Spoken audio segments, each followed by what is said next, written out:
श्रीगौरी वक्त्रपद्मार्का श्रीविघ्नेशा गजानना उत्तिष्ठ सुरसम्पूज्या त्रैलोक्यं पालनं कुरु। श्रीगौरी वक्त्रपद्मार्का श्रीविघ्नेशा गजानना उत्तिष्ठ सुरसम्पूज्या त्रैलोक्यं पालनं कुरु। उत्तिष्ठोत्तिष्ठ हेरम्बा उत्तिष्ठ गणनायका उत्तिष्ठ करुणापूर्णा भक्तानां भाग्यदायका।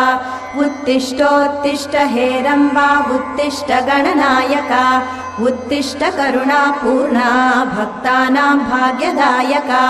श्रीयाकुवाहन शिवात्मज दिव्यगात्रा श्रीभिन्नदन्तधनुजान्तक सूक्ष्मनेत्रा सर्वार्ति दुःखशमना फणिराजसूत्रा देवा गणेश्वर विभो तव सुप्रभातम्।